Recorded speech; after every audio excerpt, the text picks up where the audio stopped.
The day my kayak disappeared was the day the HOA messed with the wrong guy. I'd just come home from a long shift. My name's Logan Fairbanks, and I'm a marine engineer who knows a thing or two about water rights. My property sits right at the edge of a quiet cove, tucked away from the rest of the neighborhood. The house came with the dock, and the dock came with the deed. I double-checked all that before buying. So imagine my surprise when I stepped out back and saw my dock empty, my kayak gone, the rope still hanging there like someone had just snatched it. I stormed up to the HOA clubhouse the next morning, and that's when I met her. Zelda Zimmerman. HOA president for the past 4 years and apparently self-appointed queen of the lake. She had the haircut, the oversized sunglasses, and the smugness of someone who thought she could walk on water. "Oh, Logan," she said, drawing out my name like it was her job to ruin my week. "Your kayak was in violation of the community waterway regulations." "My kayak was on my dock, which is on my property," I said, keeping my voice steady. She smiled like she knew something I didn't. "Actually, the Cove is common property. Page 32, subsection D of the HOA handbook. You need permission to store personal watercraft on shared water." I stared at her for a second. "You're telling me you sent someone onto my dock and took my kayak?" "HOA security removed it," she said, like that made it any better. "It's being held at the clubhouse until you pay the fine and sign the proper usage agreement." "Fine. For using my own dock," Zelda crossed her arms. $175 plus storage fees." I didn't say another word, just turned around and walked out. What Zelda didn't know, and what I was about to make very clear, is that I don't just own the dock. I own the entire cove. When I bought the house 2 years ago, the previous owner had transferred the riparian rights. That meant I owned the land under the water, not just the shoreline. It's rare, but it happens. It's in the deed filed with the county, and I had the paperwork to prove it. I spent that afternoon making copies of every legal document I had: deeds, plat maps, the title, insurance. I even pulled up the original subdivision plans showing the cove was privately owned before the HOA was ever formed. Then I called a buddy of mine, Valerio, a real estate attorney I fish with on weekends, and asked if he was free for a little meeting. The next morning, I walked into the HOA clubhouse with a manila folder in one hand and Valerio in the other. Zelda was mid-conversation with 2 board members when she saw us. Her smile flickered. "Well, Logan," she said. "Back to sign the agreement." I dropped the folder on the table. "Nope. I'm here to let you know you trespassed and illegally seized private property." One of the board members, a guy named Chuck, leaned forward. "Now hold on," Valerio cut him off. "We have the deed, the riparian rights, and county documentation. This cove is not common property. It is privately owned by my client." Zelda's lips tightened like she'd just bitten into a lemon. "You had no right to touch that kayak," I said. "And unless you want to explain to a judge why your security staff was climbing onto private docks, I suggest you return it." "Today." Zelda didn't speak for a long minute. Then she turned to Chuck and hissed under her breath, "Get it out of the storage room." I wasn't done. "And by the way," I added, "every boat, paddleboard, and floating flamingo you've approved for other residents in that cove, they're trespassing." "But I'm not a jerk yet." Zelda's face went pale. I gave her a polite nod. "You picked the wrong dock, Zelda." She had no idea how much worse it was about to get. Zelda didn't show up to the next HOA board meeting. I wasn't surprised.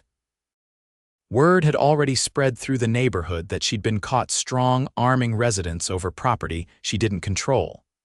Apparently, someone on the board had tried to quietly remove the incident from the meeting agenda, but a neighbor Alois from 3 doors down wasn't having it. She stood during the open comment period and asked loudly, "So who else's property are you planning to confiscate this year?" That got people talking. And when people talk, things unravel. I hadn't planned to attend that meeting, but after a dozen neighbors showed up at my door asking if the rumors were true that I actually owned the cove, I figured it was time to bring a few things into the light. I arrived with a folded easel map under my arm and a heavy binder marked Property Records Fairbanks. Chuck, the vice president of the board, looked like he'd swallowed a mouthful of gravel when he saw me walk in. He tried to keep things moving along, rushing through the landscaping budget like anyone cared about mulch when the HOA had just illegally seized private property. When I raised my hand, 3 others immediately went up with mine. Chuck hesitated, then nodded at me. "I think the community deserves to know what happened last week," I said, laying the map across the table. "This is the original plat map of the neighborhood registered with the county. This cove, every inch of water and land beneath it is privately held, not by the HOA, not by the community." "By me?" Someone in the back let out a low whistle. A few phones came out. Chuck cleared his throat. "We've been operating under the assumption the cove was common property. That's what our records show." "Then your records are wrong," I said, "and I have the deed and title history to prove it. Your president authorized personnel to enter private property and remove personal belongings without cause, warrant, or authority. And let me be clear, this wasn't a misunderstanding. This was deliberate." Chuck tried to pivot. "Let's not turn this into a witch hunt." "Zelda's not here to, of course she's not, because she knew this would come up, but this isn't just about my kayak. I've been doing some digging." I pulled out a second folder.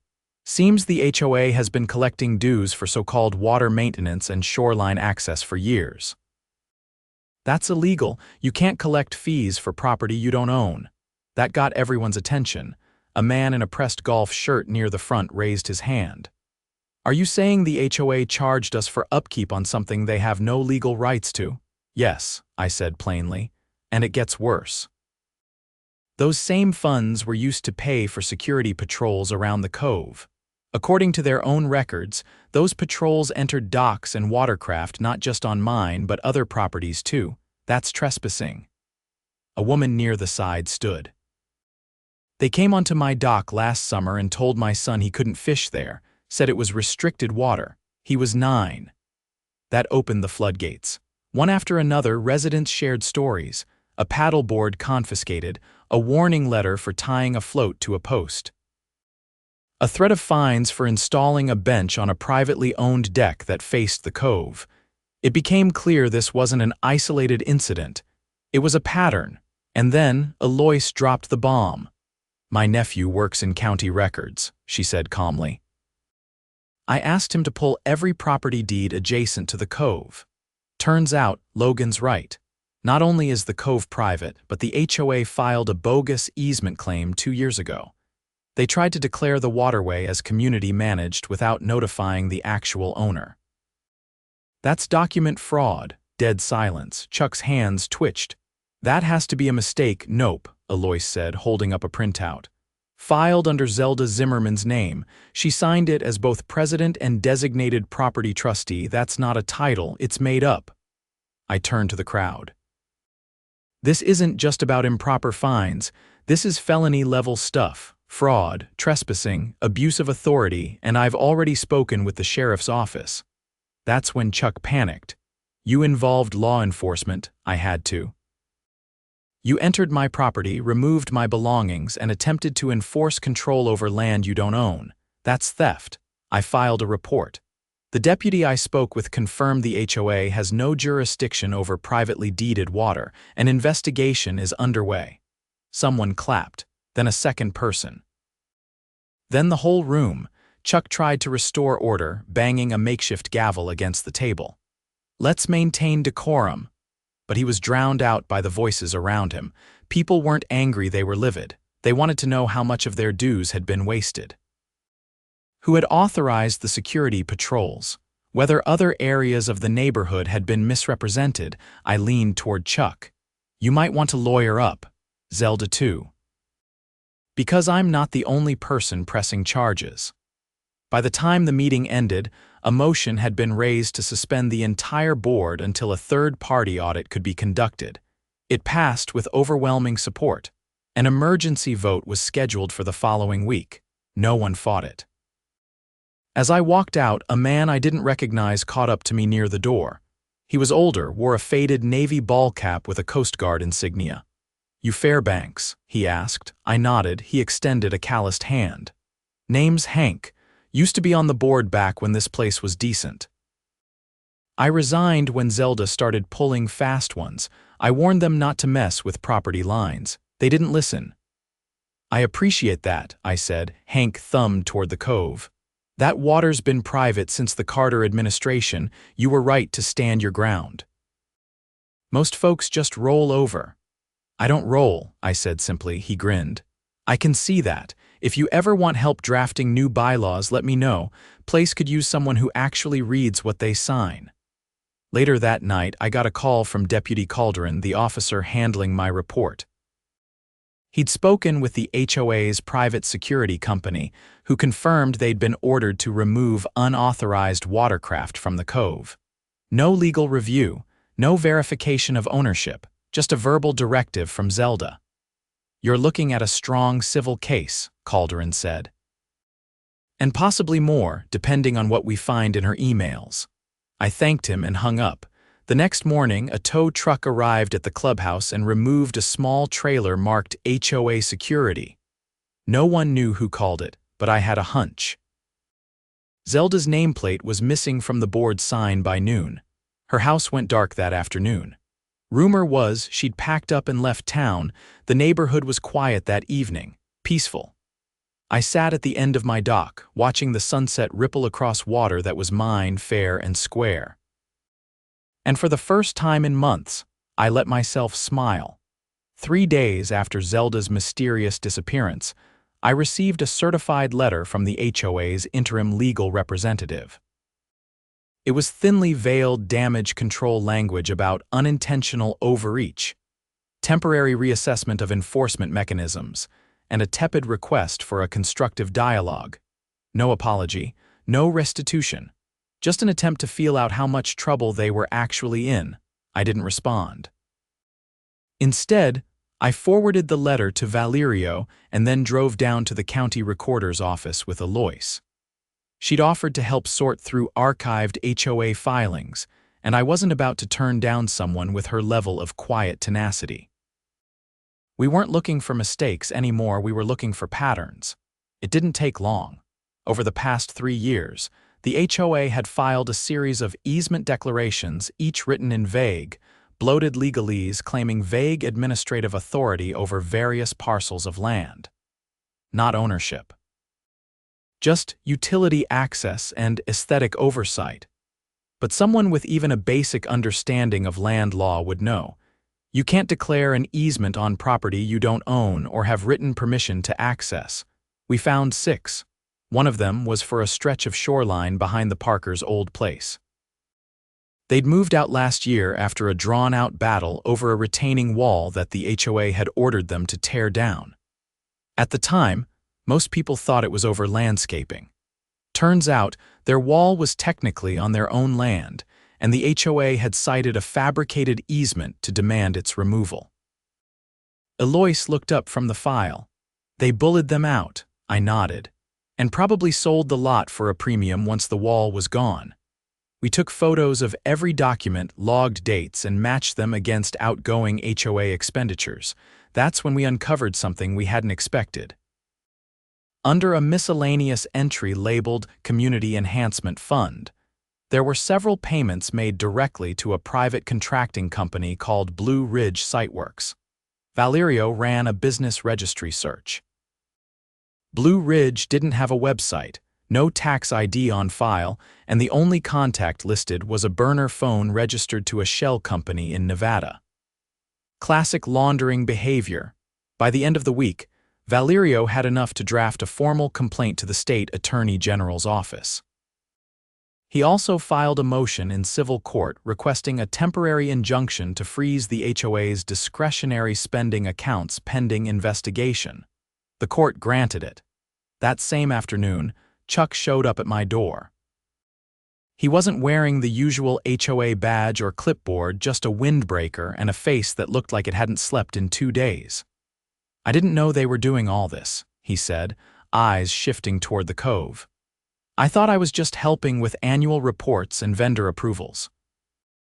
I didn't sign off on any of those land claims. Then you'll want to make that clear to the Attorney General's office, I said. Soon, he hesitated. I've got emails Zelda's. She forwarded me drafts for those easement filings. Said they were routine maintenance protocols. I didn't look too closely. I figured the lawyers had vetted them. Did the board vote on any of it? No, she said it was part of executive authority. I didn't push back. Then you're complicit. Whether you meant to be or not. Chuck looked like he'd been hit by a wave. I've got a daughter starting college next fall. If I lose my job over this, no one's coming after your job, I said. But if you want to avoid being subpoenaed as a hostile witness, you need to start cooperating. Fully, he nodded, then handed me a USB drive. Every email I ever got from her, it's all there. She used her HOA account for everything. That night, Valerio went through the drive. It was worse than we expected. Not only had Zelda orchestrated the fake easements, but she'd also coordinated with someone inside the title office, a temp employee named Miles, who had quietly altered digital parcel maps during late-night shifts. The changes had been subtle, almost invisible to the casual eye. But legally, they were meaningless. County records still held the originals, using forged maps to justify property control. Now we were looking at criminal conspiracy. Valerio made a second call to the sheriff's office. This time, they didn't just take notes. They opened a formal investigation and secured a warrant for Zelda's HOA email account and all related financial records. Within 48 hours, deputies had seized 3 boxes of documents from the HOA clubhouse. Chuck, likely trying to save his own skin, voluntarily submitted a statement. So did 2 other board members. Both claimed they'd been manipulated or excluded from key decisions. One of them mentioned that Zelda had once bragged during a private dinner that most residents don't even know where their lot lines end. She'd laughed and added, "That's what makes them manageable." Meanwhile, a quiet revolution was building in the neighborhood. Residents who had once kept to themselves were now sharing property records, comparing boundary lines and drafting petitions. Hank, the former board member, organized a community forum at the local library. Over 60 people showed up. Not one current board member attended.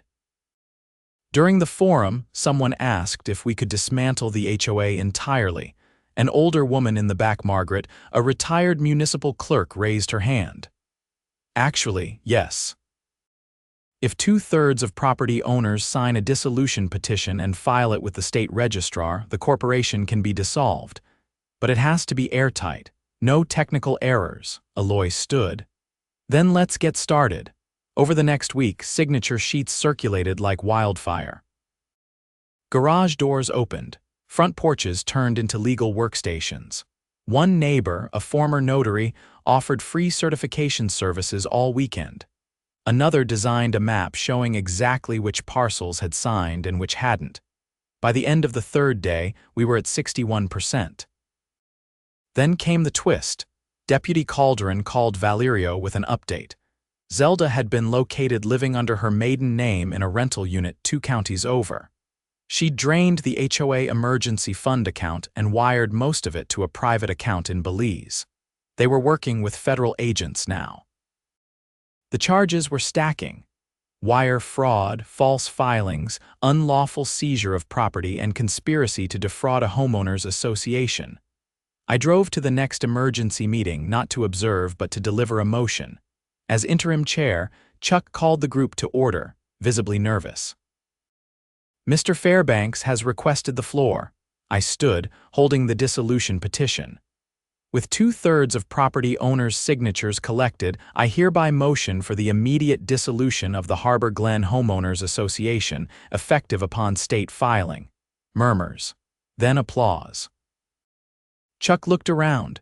"Is there a second?" Alois raised her hand. Seconded, all in favor, a sea of hands. All opposed, silence. Chuck swallowed.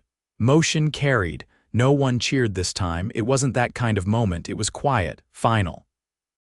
The kind of silence that follows a long, hard storm. Later, I walked back to my dock. I sat down, the kayak floating lazily beside me, tied exactly where it belonged. The water was still. Untouched, behind me the neighborhood had changed, but beneath me, that cove was mine. And now, everyone knew it. The papers went through faster than anyone expected.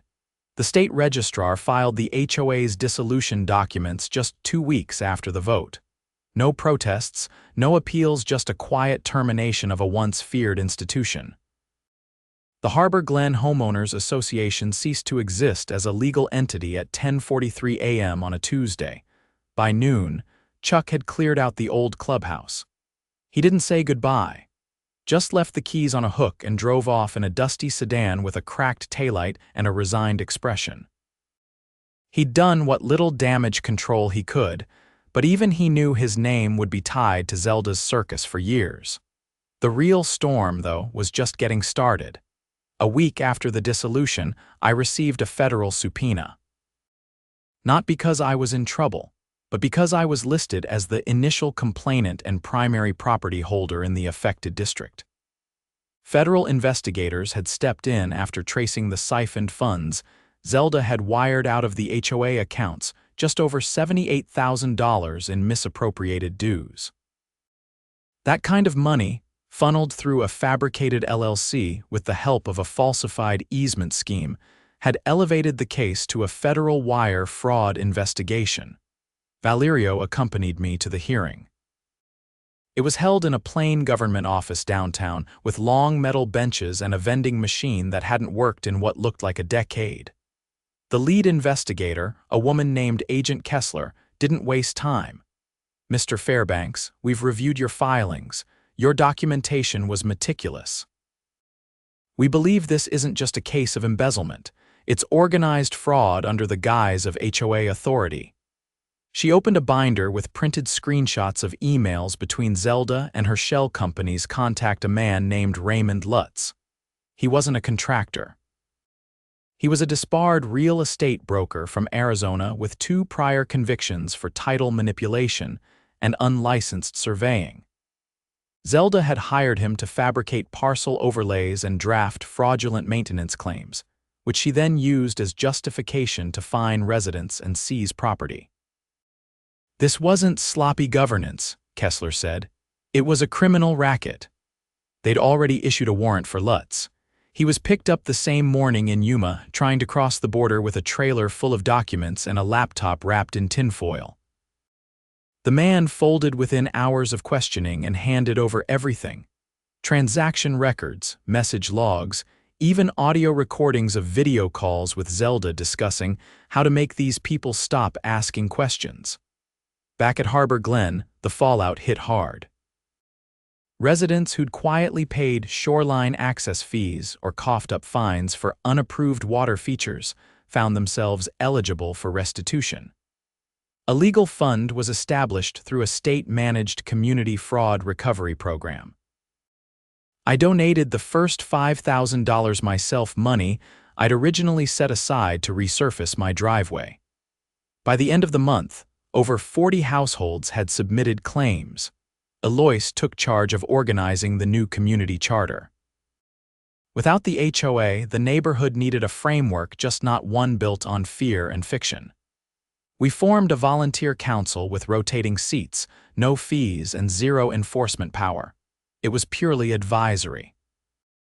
The council's only job was to coordinate block events, mediate disputes, and keep up a shared calendar for maintenance projects that actually mattered. Hank volunteered to handle property boundary disputes. No one argued. Then the trial date came. Zelda had been extradited from the cabin she'd rented under her maiden name. Despite her frantic attempts to claim she'd been misled by legal counsel, the evidence was stacked too high and too tight. The prosecution had bank transfers, falsified filings, and recordings of her giving direct orders to alter property maps. I took the stand for 27 minutes. I didn't need to raise my voice. I just walked through the facts: the missing kayak, the fake fines, the forged easements, the illegal seizure of private property. I explained how she'd tried to control an area she never had legal access to. I showed the judge the original deed, signed and notarized with the riparian rights highlighted in bold. When I stepped down, Zelda wouldn't look at me. She just gripped the edge of the table, knuckles pale, like she still couldn't believe it had come apart. The jury deliberated for less than 4 hours, guilty on 6 counts. Conspiracy to commit wire fraud, mail fraud, falsification of public records, unlawful seizure of property, criminal impersonation of a public official, and obstruction of justice. The judge sentenced her to 11 years in federal prison, with an additional 5 years of probation and a full forfeiture of all assets gained through the scheme. She'd serve her time in a federal correctional facility in Oregon, far from the lakes and docks she had once tried to rule like a tyrant in designer sunglasses. After the trial, I walked out into the sunlight with Alois and Valerio. Neither said much. We didn't need to. There was a kind of finality in the way the doors closed behind us. The neighborhood changed in subtle ways after that. The old clubhouse was converted into a community rec room. No one needed permission to use it. Kids hung wind chimes from the eaves. Someone planted wildflowers where the old HOA security sign had been staked. The air around the cove felt lighter, like a weight had lifted that no one had realized was there until it was gone. One afternoon, I was working on refinishing my dock boards when a kid from down the street wandered over, holding a fishing rod and a tackle box. "Hey, Mr. Fairbanks," he said, eyes wide. "Is it okay if I fish off the end of your dock?" I looked up. "You know this is private property, right?" He nodded quickly. "Yeah, but Chuck said you're cool about it now." I grinned and leaned back on my heels. "Only if you don't leave your hooks in my boards." He beamed and scrambled down to the edge, tossing his line with the kind of exaggerated flourish only a 10-year-old could get away with. Later that week, I got a letter from the state's fraud restitution office. Turns out, Zelda had been forced to liquidate several assets, including a lakeside home in Vermont and a vintage convertible she'd kept in storage under a fake name. I was being issued a compensation check for the full amount of the fine she'd tried to impose on me, plus damages for unlawful interference with my property. I deposited it the same day and ordered a new kayak. Not because I needed it, just because I could. By the time summer rolled in, the Cove had become more than just a property line. It was a gathering place. Kids swam at the inlet, neighbors held floating potlucks, and someone even strung up a hammock between 2 old posts near the water's edge. No one asked for permission. No one issued warnings or citations. One evening, as the sun dipped low behind the ridge and the water turned a deep amber, Valerio joined me on the dock with 2 bottles of beer and a quiet nod. "You realize," he said, "you didn't just win this for yourself." I didn't say anything. "Just listen to the water lapping against the posts. You made it safe for people to stand up again," he said. "That counts for something." I watched the kayak drift gently with the current, tethered loosely beside the dock. It bobbed in rhythm with the breeze, steady, balanced, free. And for the first time in a long while, I didn't feel like I was guarding something. I felt like I was sharing it, on my own terms.